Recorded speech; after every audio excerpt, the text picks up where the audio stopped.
commencé à voir que la plupart de tout ce que Dieu me permet d'enseigner, ça va s'axer sur le fait de connaître Dieu, de mieux connaître Dieu et de mieux de se connaître soi-même. Mieux connaître Dieu sur le plan spirituel, mieux connaître soi-même en tant qu'être humain, en tant qu'âme. Pourquoi? Parce que si je ne me connais pas bien, il sera difficile que ce que je connais de Dieu se fasse en moi. Plus je me connais et plus je connais Dieu, plus cela permet à Dieu de faire son œuvre en moi. Amen. Vous voyez ce que je veux dire? J'aime pousser les gens à... Je suis attiré par Dieu, à pousser les gens à découvrir en fait qui vraiment, qu'est-ce qu'ils sont quoi. J'étais toujours attiré par ça. Donc, après l'image que Dieu m'a donnée, il m'a dit regarde, connaître Dieu, c'est l'esprit. Connaître soi-même, c'est l'âme. En fait, j'ai commencé à voir quand même pourquoi j'étais beaucoup tout attiré par ça. Parce que pour que Dieu agisse en moi, il faut que je puisse composer avec la connaissance que j'ai de lui et la connaissance que j'ai de moi. La connaissance que j'ai de lui, c'est là que vous avez dit amour, intimité, sacrifice, tout ça, ça rentre dans la connaissance de Dieu. Aimer Dieu, intimité, je mets tout ça là dans la connaissance de Dieu. Et puis après, j'aime emmener les gens à se connaître.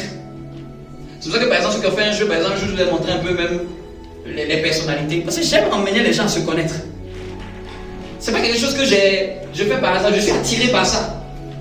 Je suis attiré à comprendre un peu l'être humain. Comment Dieu, qu'est-ce qui fonctionne? Amen. Je suis tellement attiré que même la semaine, j'étais en train de chercher à comprendre quelle est la différence entre le cerveau droit et le cerveau gauche. C'est-à-dire que, chose que quelqu'un peut se poser, mais j'étais en train de chercher à comprendre. J'écoutais une conférence, quelqu'un en train d'expliquer comment fonctionne le cerveau gauche et le cerveau droit. Et j'ai commencé, j'ai même appris des choses. Donc au début, je pensais que c'est simplement ma curiosité. Mais après, j'ai compris que finalement, c'est parce que Dieu veut que j'apprenne plus à savoir qui nous sommes pour permettre que ce qu'il est que nous connaissons puisse mieux se faire par nous et en nous. Vous me comprenez? C'est pour ça que vous allez voir souvent, j'ai parlé souvent des pensées. J'ai parlé de l'intellect.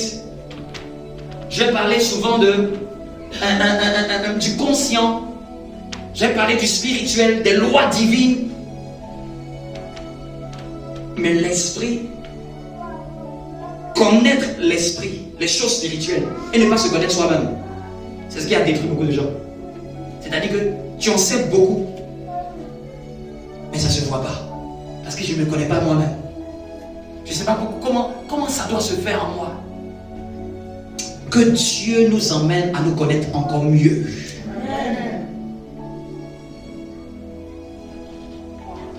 Vous me comprenez? Donc quand je suis en train de parler d'une mentalité, la mentalité, on m'a dit, la mentalité ne se trouve pas dans l'esprit. Hein. La mentalité se trouve dans l'âme, n'est-ce pas? La mentalité, c'est une manière de penser, c'est une manière de croire.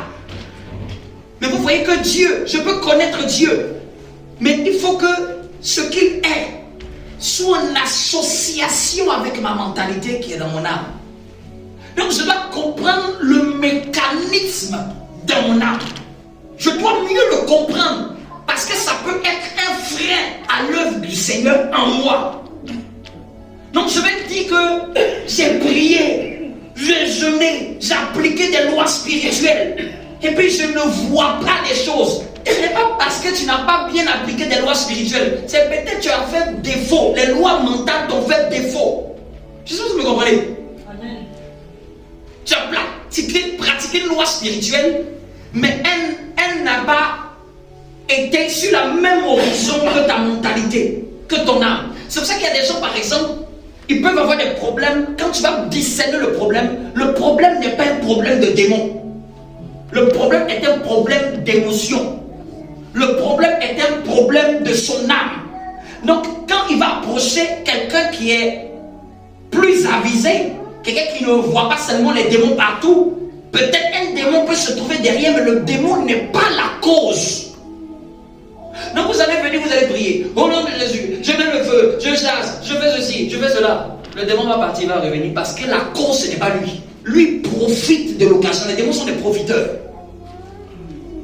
Donc la personne dans son âme, dans son psychique, dans ses émotions, dans son cœur, a peut-être une partie d'elle qui a été froissée.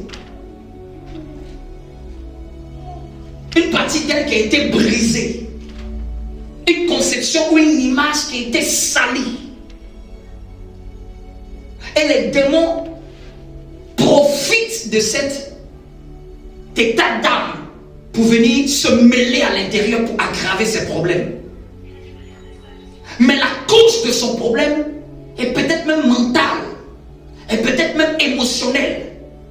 Il faut que celui qui doit l'aider doit en savoir plus sur les choses de Dieu et plus sur aussi les âmes. Parce que s'il ne sait pas plus sur l'âme, il va croire que c'est seulement les démons. C'est juste qu'il n'est pas trop allé à l'école.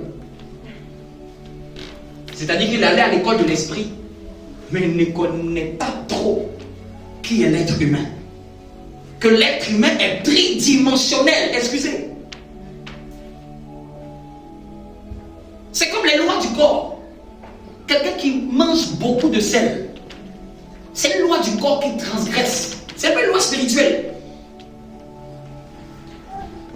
Donc il peut être un chrétien fervent mais aimant le sel à l'excès. Vous savez ce qui va se passer? Je n'ai même pas besoin d'une prophétie.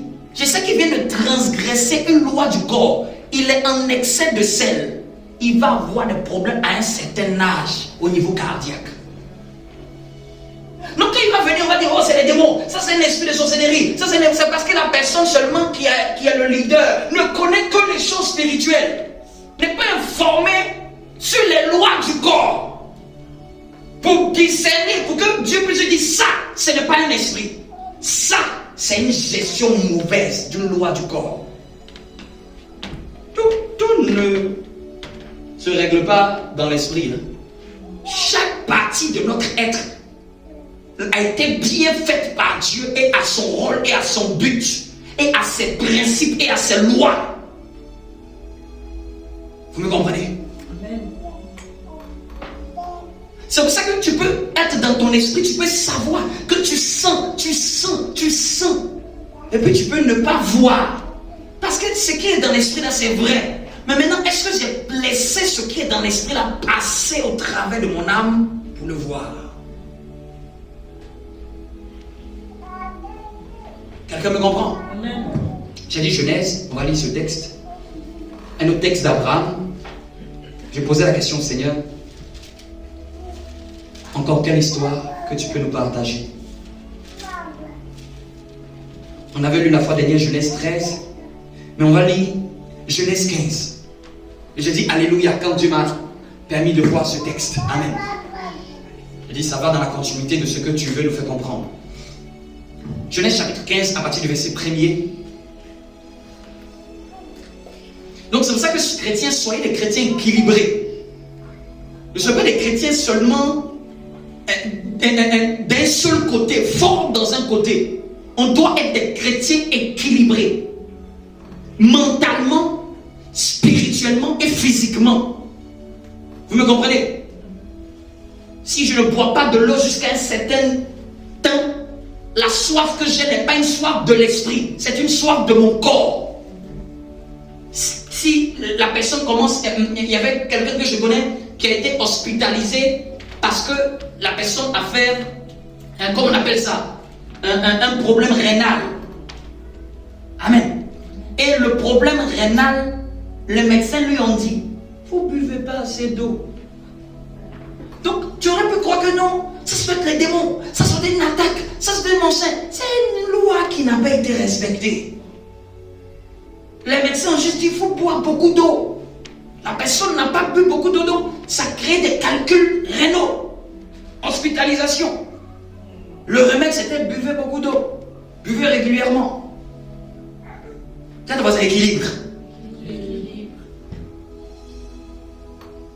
Genèse chapitre 15, verset 1er. Après ces événements, la parole de l'Éternel fut adressée à Abraham dans une vision. Vous voyez un peu?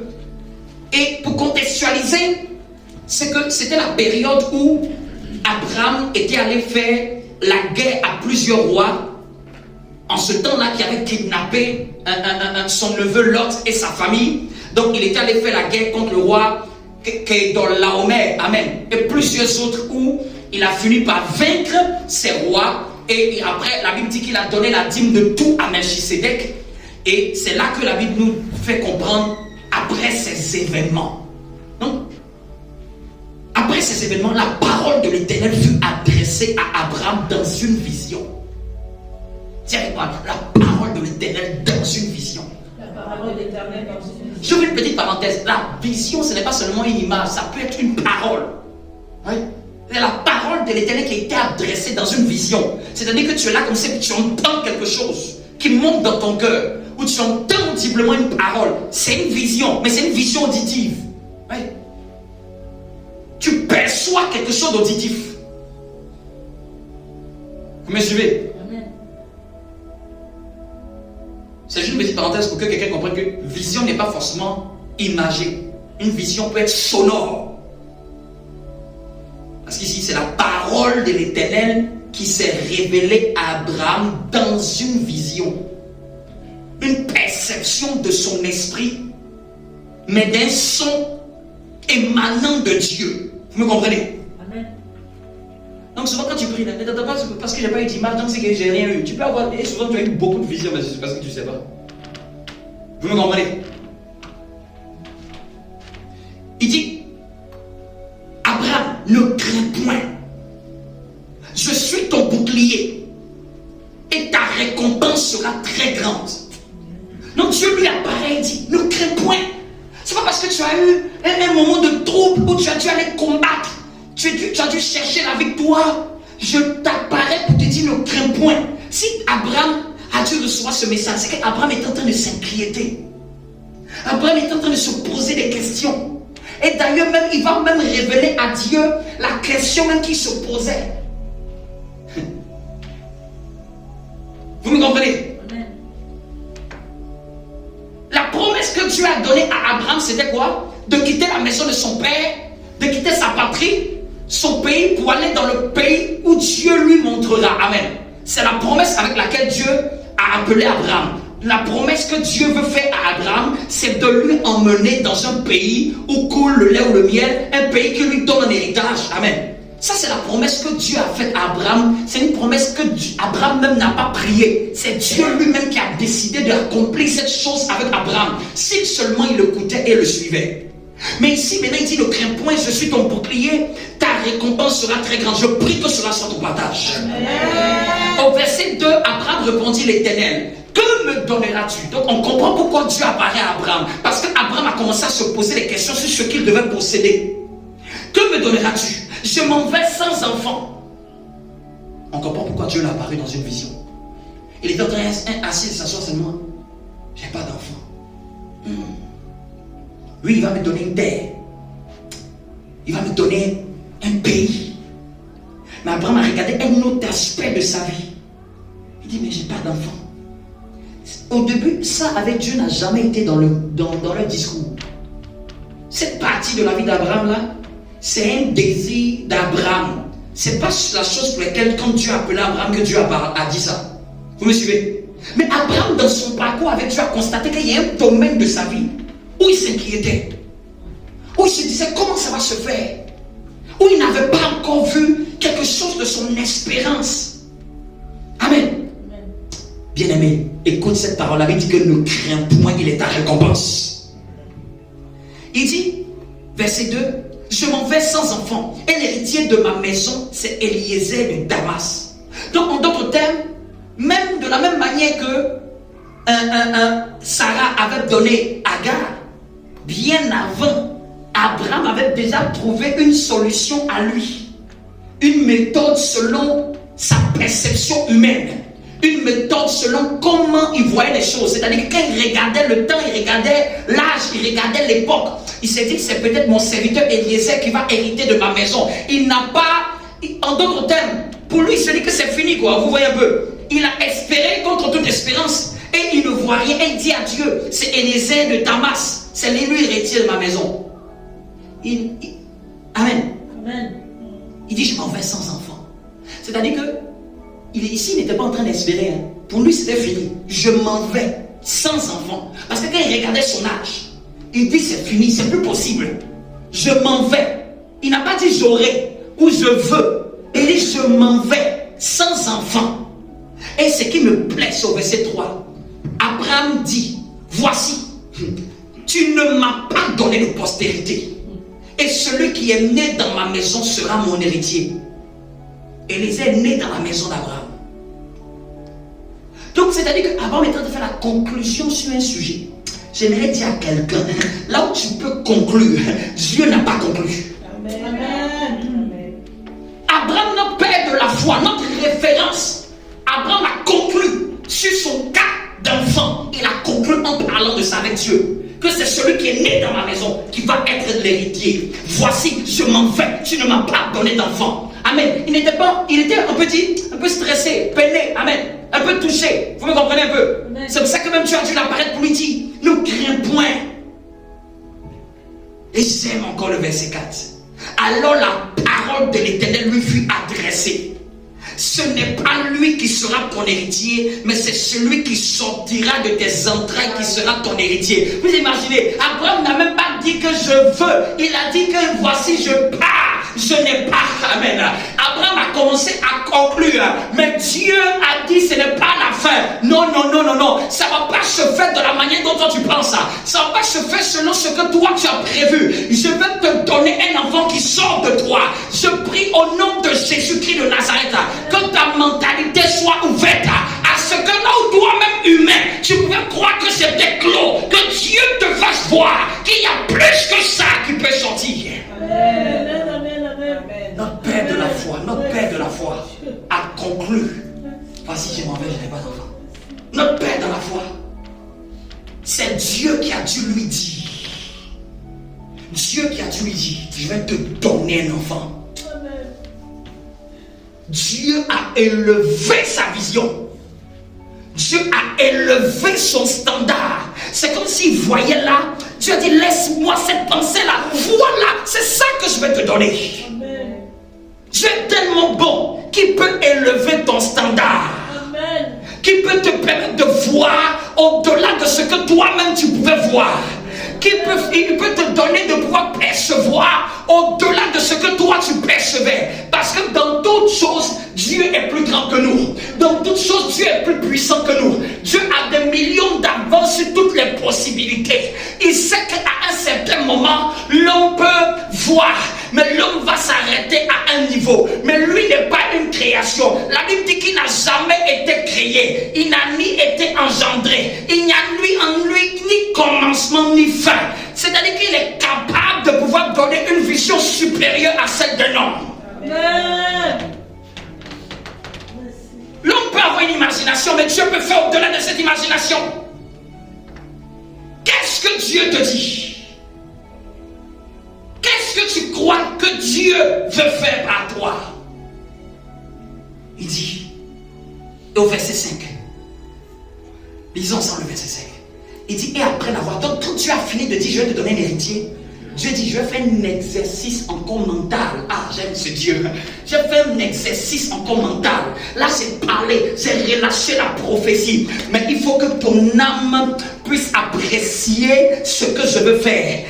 C'est lui-même qui l'a conduit dehors. La Bible dit qu'après l'avoir conduit dehors, c'est Dieu qui est venu le taper. Mon gars, sors, va un peu dehors. Amen, bien aimé. Quitte un peu là où tu es. Quitte un peu là où tu es. Dieu veut t'emmener dans un endroit où ta perception va changer. Dieu veut t'emmener dans un endroit où tu vois quelque chose qui va te donner un avant-goût de ce qu'il veut faire. Quitte un peu l'atmosphère, l'environnement qui te faisait douter, qui te faisait croire que ce n'est pas possible, ce n'est pas faisable. Dieu veut t'emmener dans une atmosphère où tu vas voir les choses possibles. Amen. Si Dieu te permet de voir des choses dans la vie des gens, sache que Dieu est en train de te donner une vision. Amen. Oui. Une vision n'est pas seulement ce que quand tu dors et que tu vois. Une vision n'est pas simplement une image qui vient dans ton esprit. Une image peut être donné quand tu vois Dieu en train de faire quelque chose dans la vie de quelqu'un. Je vois Dieu faire quelque chose dans sa vie.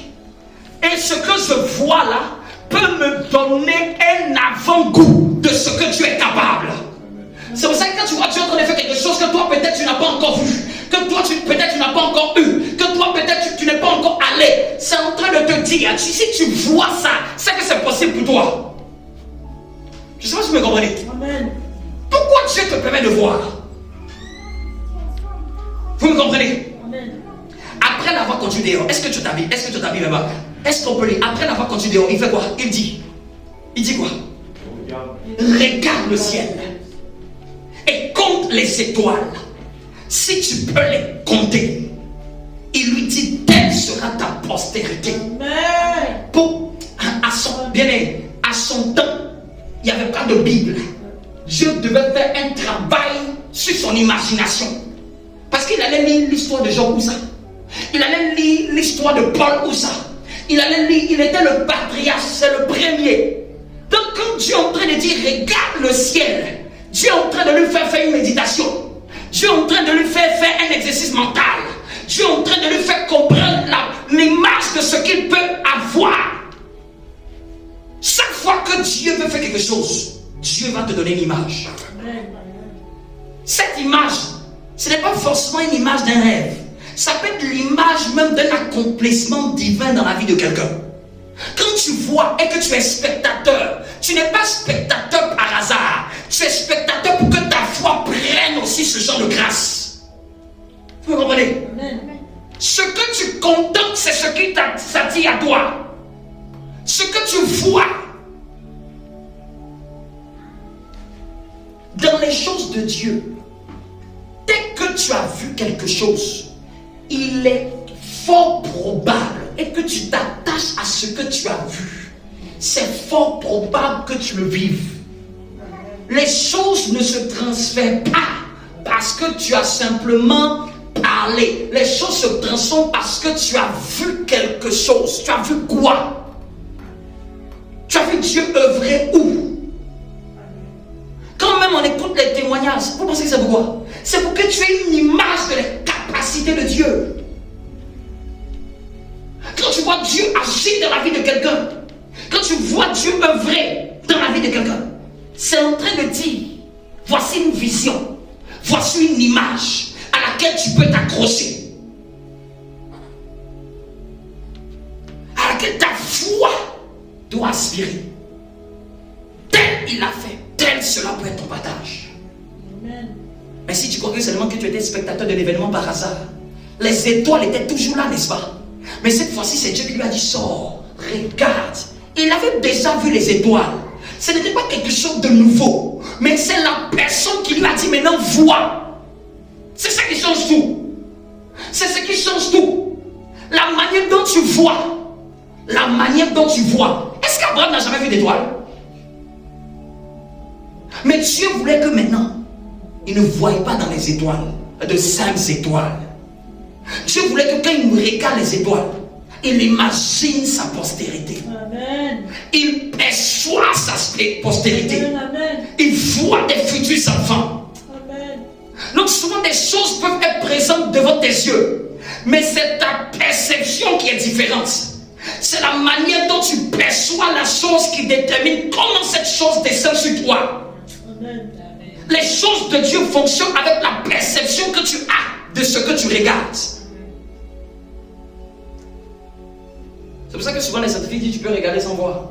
Il y a un truc scientifique où souvent on te demande de regarder c'est un truc ludique, on dit regarde un peu le nombre de ballons, regarde un peu le nombre de ballons. Et puis souvent, peut-être quelqu'un a déjà vu, et puis il y a un gorille qui passe au milieu, mais tu ne te rends même pas compte. Peut-être tellement tu es en train de compter les ballons, et c'est après qu'on te dit qu'il y a un gorille qui est passé, tu ne l'as même pas vu. Parce que tu t'es tellement focalisé sur ce que tu es en train de faire.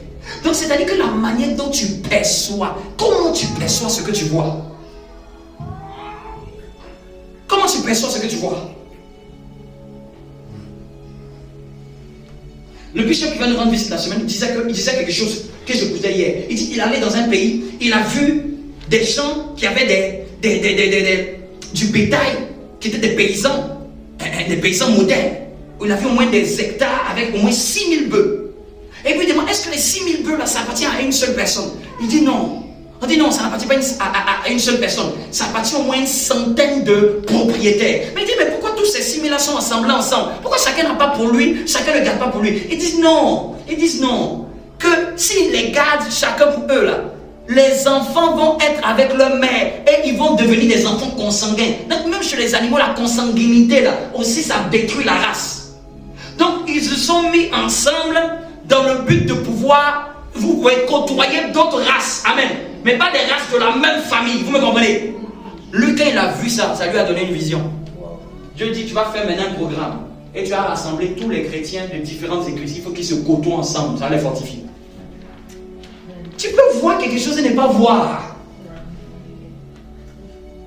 Juste vu ça bœuf. Mais Dieu lui a parlé dessus. Comment tu vois? Est-ce que tu fais attention à ce que tu vois? Est-ce que tu es attentif à ce que tu vois? Comment tu considères ce que tu vois? Comment tu interprètes ce que tu vois? Dieu a dit à Abraham, c'est Dieu qui nous donne l'interprétation que étoile là, ça doit être des enfants. Dieu a donné l'interprétation. Cette fois-ci là, compte les étoiles. C'est comme ça deviendra ta postérité. C'est Dieu qui vient de nous donner l'interprétation que si tu vois les étoiles là, ça représente des individus. Donc je peux prendre quelque chose de classique pour te parler. Je peux te faire voir quelque chose et tu penses que tu l'as vu par hasard. Et je dis bien la plupart du temps, quand Dieu te fait voir quelque chose qu'il fait dans la vie de quelqu'un, ne pense pas que Dieu te fait voir ça par hasard. Si Dieu a permis que tu sois là, Dieu est en train de te dire, c'est toi le prochain, est-ce que tu peux voir? Amen. C'est toi que je suis venu donner. Vous voyez un peu? C'est à toi que je vais passer la balle, quoi. Mais est-ce que tu peux voir ce que le ciel voit? Pourquoi tu te trouves au moment où Dieu fait cette chose? Mais la plupart du temps, Satan va venir pincer ton cœur pour que tu sois attristé, pour dire que c'est encore tel, bien aimé. C'est ça le manque de vision. Satan aime venir. Si tu laisses Satan dire, bien aimé, c'est pareil pour n'importe qui. Tu vas toujours voir quelqu'un qui a quelque chose que tu n'as pas. Et tu vas toujours voir quelqu'un qui a quelque chose que tu veux avoir. Oui, ça arrivera dans n'importe quel état de notre vie. Il y aura toujours quelqu'un qui a eu déjà ce que tu as déjà eu. Il y aura toujours quelqu'un qui est allé là où tu es déjà allé, où tu n'es pas encore allé. Il y aura quelqu'un qui aura toujours fait ce que toi tu aspires à faire. Parce que cette personne-là, c'est comme un prototype. Si tu méprises cette vision, tu vas rater ce que Dieu veut faire par toi. Si tu ne sais pas apprécier, elle ne va pas quitter là-bas pour venir sur toi. Bien aimé, les choses sont spirituelles. Ce que tu apprécies, c'est ce que tu attires. Ce que tu honores, c'est ce qui descend sur toi. Ce que tu respectes, ce que tu valorises, ce que tu élèves, c'est ce qui coule sur toi. Pas ce que tu pries, ce que tu pries et que tu honores.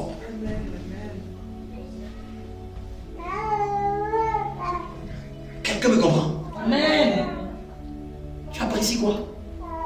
Ne soyez pas des chrétiens qui ne savaient pas apprécier ce que Dieu fait dans la vie des autres. Ne soyez pas des chrétiens qui attendaient seulement que Dieu vous donne des visions particulières à vous. Où tu te vois toujours en train de faire quelque chose de grand. Ça peut arriver, mais même quand ça n'arrive pas, le fait d'avoir vu Dieu œuvrer quelque part est une vision. Là où Dieu œuvre, il y a quelque chose à comprendre dedans. Pourquoi c'est moi qui permets de voir ça? Notre bishop qui nous visite, vous savez quoi, comment j'ai fait pour qu'on puisse se connaître? Je ne sais même pas. Je l'ai juste vu. Je l'ai juste vu. Et j'ai aimé ce qu'il fait. Le fait que j'ai aimé ce qu'il fait, j'ai aimé sa page. De ce qu'il faisait, je me suis retrouvé, je suis en contact avec lui. Amen. Donc, ça pouvait être une vidéo seulement qui passait de lui de 2 minutes où il prêchait. J'ai dit, mais qui prêche comme ça?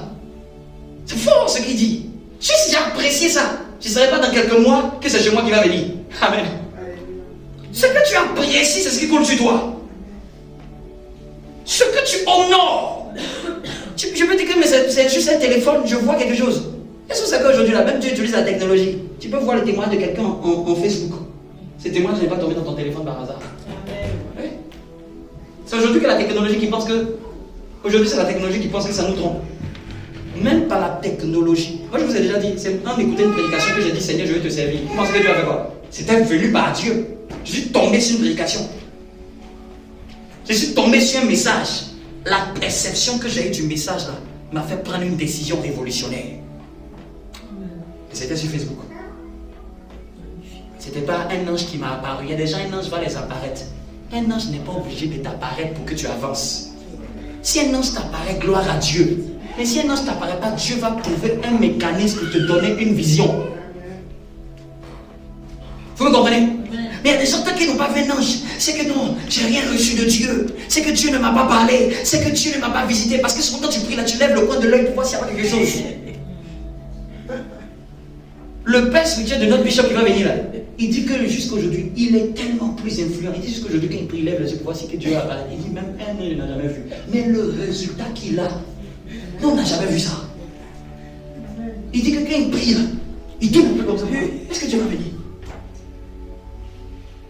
Il dit, lui, il ne sait pas comment les gens font pour vous dire que j'ai vu un ange. Il dit qu'il ne sait pas. Mais il a bâti 3000 cathédrales dans le monde. Un jour, il a vu Dr Paul Yonggi Cho en Corée. Il dit, je vois. Il a quelque chose. Il a quelque chose. C'est lui qui avait la plus grande église à cette époque. Il dit à sa femme, on paye le bien, on va en Corée. Peut-être c'est en Corée là-bas que la chose se trouve. L'église de Yonggi Cho faisait 9 cultes. Et le dernier, c'est en coréen. Il était assis jusqu'au 9e culte en coréen. Même sa femme dit, tu exagères. Il dit, tu ne sais pas ce que je vise.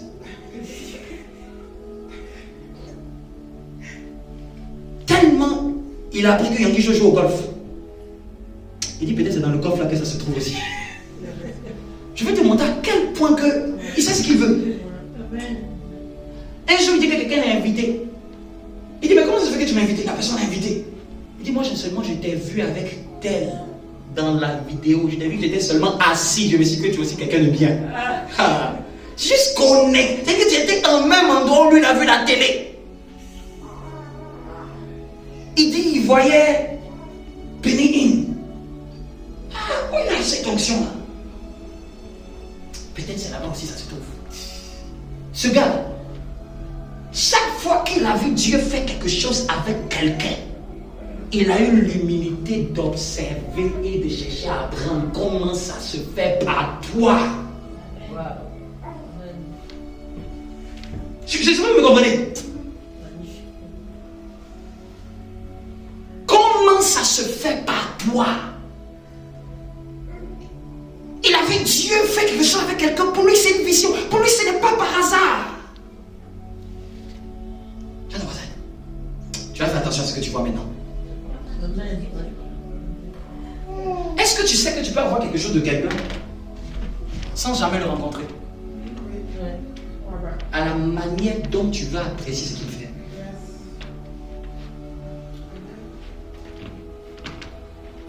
Les choses de Dieu, ça marche beaucoup de la manière dont tu as attiré. Dont tu as attiré. Vous me comprenez? Amen. En réunion encore, Genèse. C'est Abraham. Abraham regarde le ciel. Après l'avoir conduit dehors, il dit regarde vers le ciel et compte les étoiles. Est-ce que tu peux compter ce que tu vois? Tu peux être aussi précis. Est-ce que tu peux bien voir ce que tu regardes?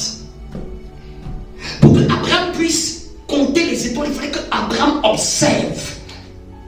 C'est la focalisation que viennent les choses.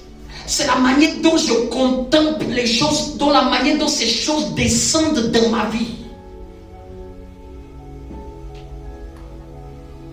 Il est plus facile que tu vives la grâce que quelqu'un a. Si tu sais apprécier cette grâce. Amen. Quand il y a apprécié là, c'est apprécier cette grâce-là dans la vie de la personne. Vous voyez comment quelqu'un, de la même manière qu'on peut convoiter, une femme peut convoiter un sac. Tu convoites cette grâce-là dans la vie de quelqu'un. Tu la convoites et que tu honores, tu respectes et tu reconnais que ce n'est pas par elle. Tu reconnais qu'il y a une grâce qui opère dans la vie de la personne. Pour que la personne puisse. Bien aimé, hey, la grâce là, ça ne regarde pas le fait de. Tu peux dire que la personne, elle ne prie pas beaucoup, hein. Il y a une grâce qui opère en elle. Si tu es quelqu'un qui, toi, tu es le musulman des prières, tu peux voir des gens. Il faut être humble de reconnaître qu'il y a une grâce qui opère en lui. Si tu as fermé ton visage pour dire comment ça se fait, lui là, mais je crois que ça doit être quelque chose qui est louche. C'est ce que les chrétiens font, qu'ils ne reçoivent rien. Et je parle même de ton frère vis-à-vis même. Vous pouvez commencer ensemble et puis tu sens qu'il y a une grâce qui est en train de couler à lui. Si tu as méprisé ce qui est en train de se faire, tu es en train de rater ce que Dieu veut faire dans ta vie. Les chrétiens souvent là, c'est quelqu'un qui est loin d'eux aussi, ils savent honorer. Tu peux commencer quelqu'un dans la même chambre, dans le même lit, dans le même quartier, dans la même église. Mais il faut avoir l'humilité de savoir qu'il y a quelque chose qui coule un peu plus vite dans la vie de cette personne. Il faut savoir voir ça.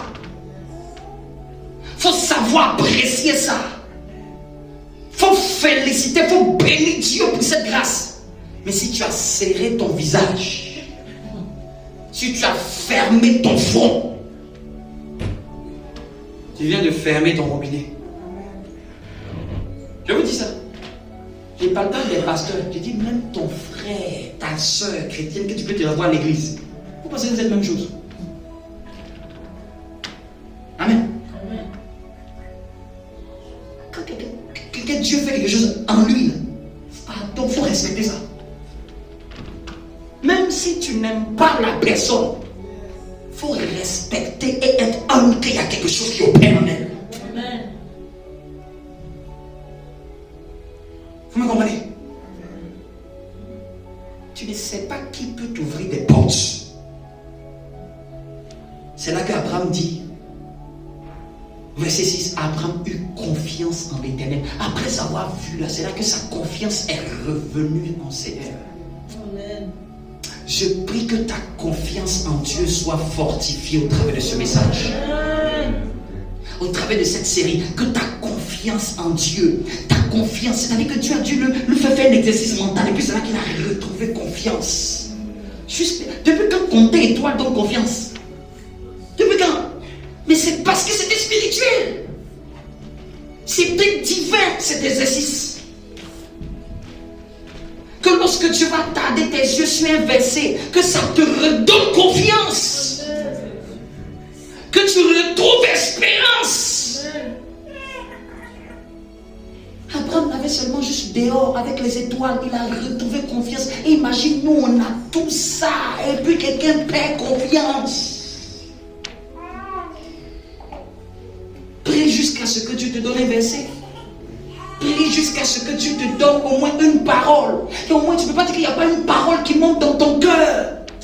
Tu ne peux pas dire qu'il n'y a pas une parole qui monte dans ton imagination.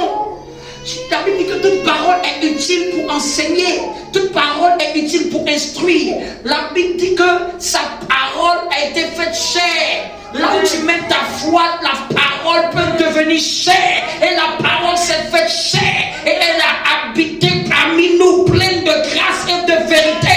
Et nous avons contemplé sa gloire comme la gloire d'un Fils unique venant du Père. Amen. Vérité, vérité. Amen. Tu peux faire d'une parole être chair dans ta vie. Ça va dépendre de comment tu l'aperçois, comment tu la vois, comment tu l'analyses, C'est après cela que Abraham eut confiance en l'Éternel. Non, le père de la foi dont nous prêchons là, à un moment il était député, à un moment regardez sa condition, il était abattu, à un moment il se disait que ce n'est plus possible, à un moment il était découragé. C'est Dieu qui l'a tapé un soir. Ne crains point. D'ailleurs même ton système de diesel là, ce n'est même pas ça que je veux pour toi. J'ai d'autres projets plus grands. Ah, quelqu'un me dit bon amen. J'ai d'autres projets plus excellents.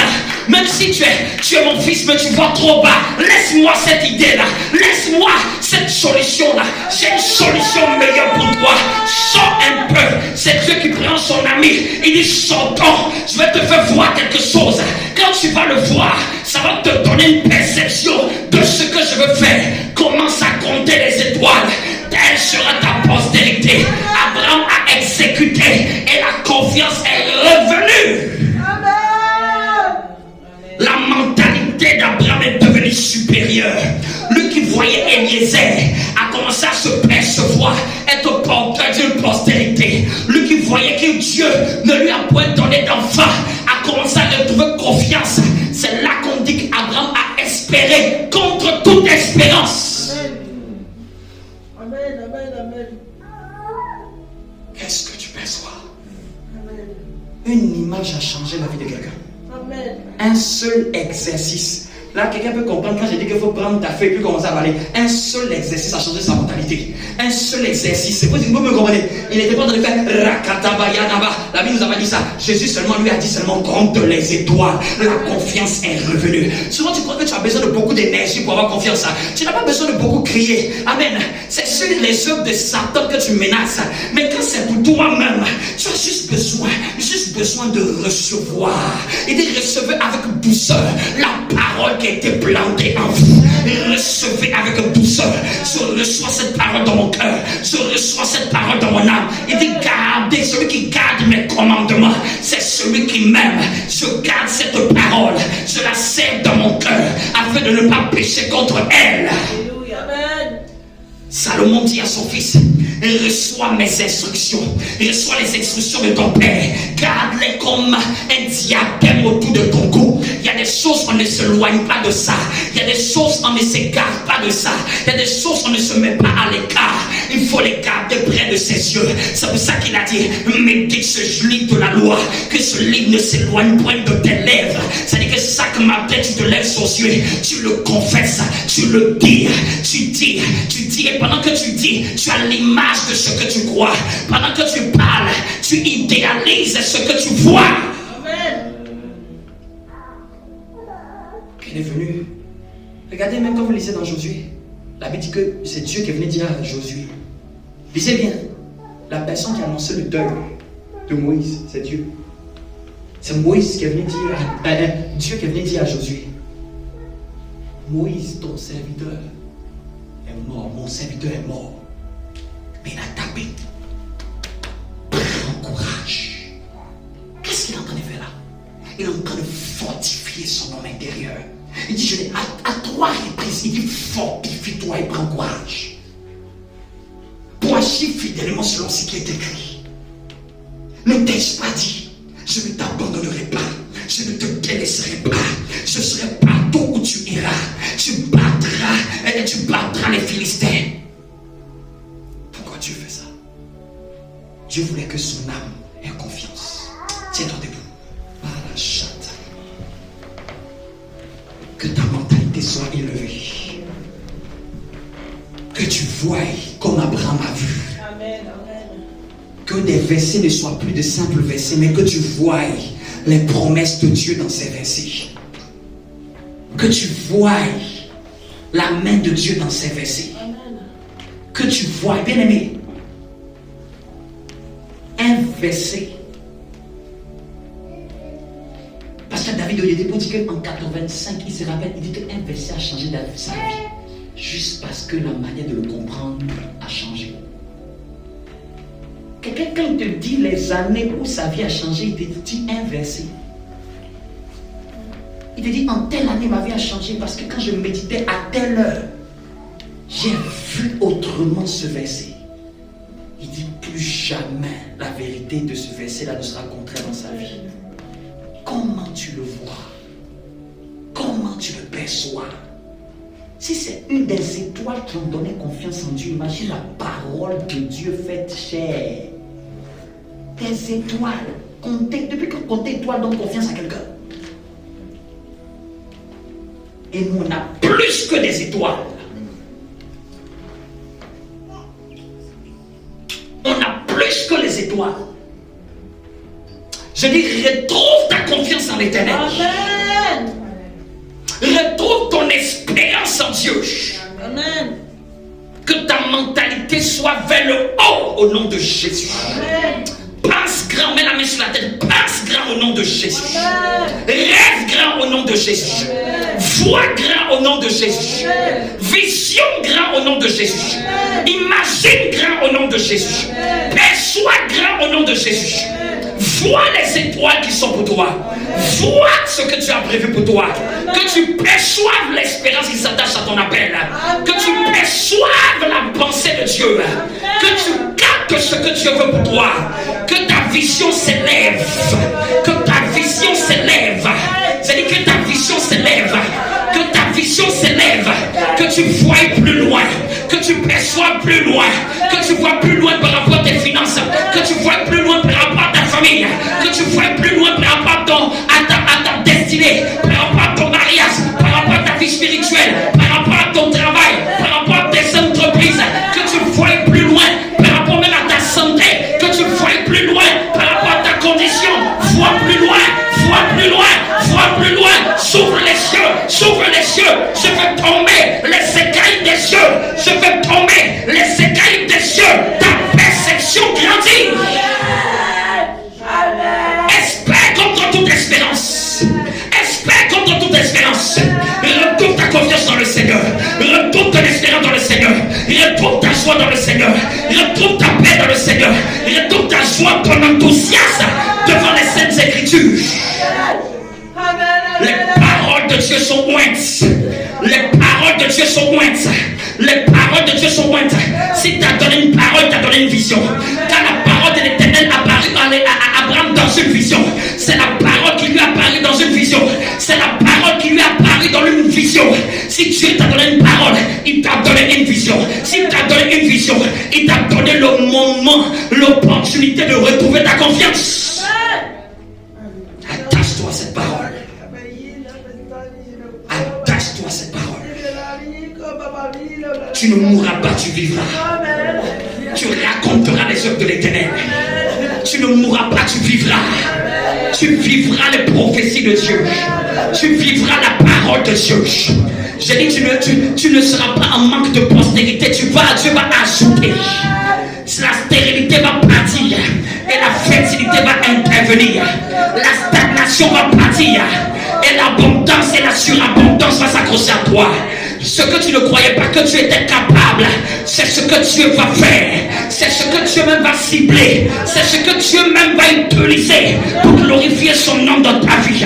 C'est le cas le plus difficile que Dieu va chercher à résoudre en premier. C'est le cas le plus improbable que Dieu va chercher à réaliser en premier. Dieu t'apparaisse dans une vision et que sa parole vienne à toi. Que cette semaine, sa parole vienne à toi. Que même en quittant ce lieu, sa parole vienne à toi.